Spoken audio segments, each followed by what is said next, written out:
The scene cuts to the school where the lecture is going as usual.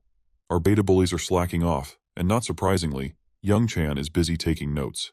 Yona, on the other hand, is puzzled and wondering why Jin isn't in class and hasn't responded to her messages. We're back in the woods again. As our guy moves cautiously, he spots bullet cartridges scattered around. Scanning the area, he realizes that Major Kang hasn't made it to the second foothold. But after seeing the remnant of the battles here, he figures that the Major might have moved on to the third foothold from the second foothold already. Meanwhile, in the dense woods, soldiers are exchanging heavy fire. Major Kang is reloading his magazine while the enemy keeps up a relentless barrage. One of the enemy soldiers is even armed with an RPG. Seeing this, Kang is momentarily shocked, but he does not waste any time and quickly takes aim at the soldier with the RPG and fires, hitting him right in the head. The RPG also detonates for some reason after the soldier is shot in the head, creating a massive explosion and sending debris flying everywhere. Many enemy soldiers are down, and Major Kang and his squad continue their relentless barrage of bullets. Once all the current soldiers are dealt with, those hiding behind hesitate to advance and eventually retreat. Kang quickly calls for a status report.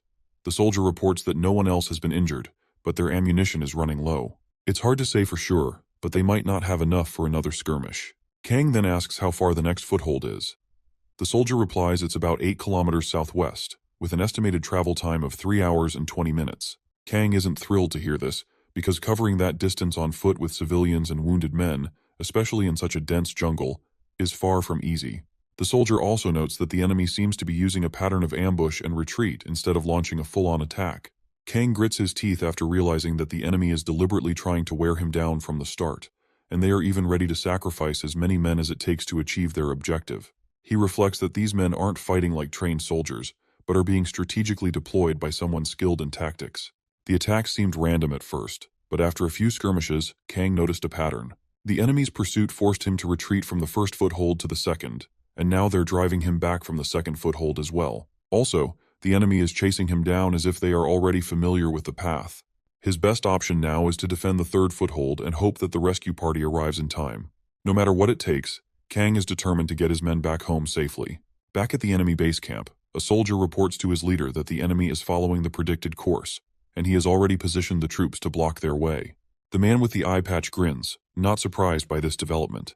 After all, there aren't many routes the enemy could have taken. Suddenly, a mercenary bursts into the tent, asking how many more of his men will have to die needlessly. He questions why the eye patch guy won't just let them charge in full force instead of sacrificing themselves just to retreat. The eye patch then shoots this mercenary a deathly glare, causing him to tremble and fall silent immediately. The eye patch's aura becomes even more intimidating as he explains that they are up against a highly experienced special forces unit, and charging at them without a strategic maneuver would have already decimated all their troops, leaving them with no men to fight and no territory to call their own. But then, the eye patch man starts smiling again and returns to his normal behavior. He assures his mercenary friend that none of them will matter to him from this point onward. With those chilling words, someone shoots the poor man in the head, and he falls to the ground. I guess he really won't have to worry about anything from now on. The leader exits his tent, and we see that other members of the mercenary group have also been captured. He finally gives the green light to hunt down Major Kang and his party, but also orders his soldiers to dispose of these useless fools before they go. A while later, we see Kang's party, all looking exhausted. One of the soldiers comments that they've covered half the distance and will definitely reach the foothold on time if they keep this pace. Kang decides to stay on guard and slow their pace slightly. You see, the enemy knows this terrain well, but they don't, and they're aware of the exact path Kang's party is taking right now. Back with the eye patch man, he's practically brimming with joy. He's reveling in the hunt and eagerly anticipates the moment he'll capture his prey, just when they think they've escaped.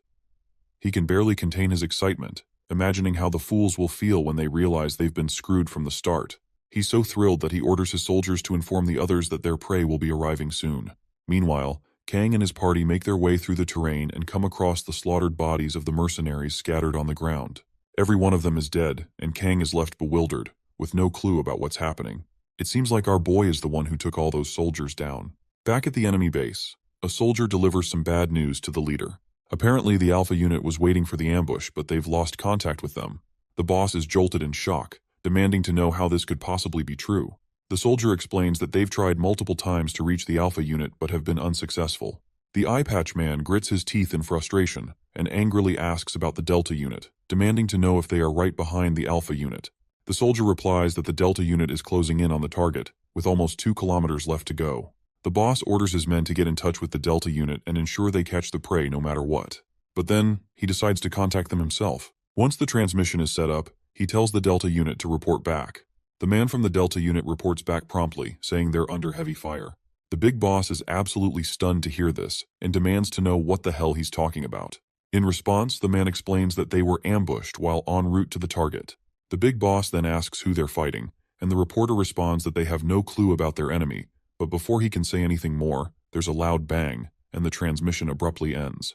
The big cheese is left gritting his teeth in utter frustration, absolutely annoyed by the fact that they're the ones being hunted. Meanwhile, we see our boy, and it's clear he is the one causing havoc among the enemy ranks.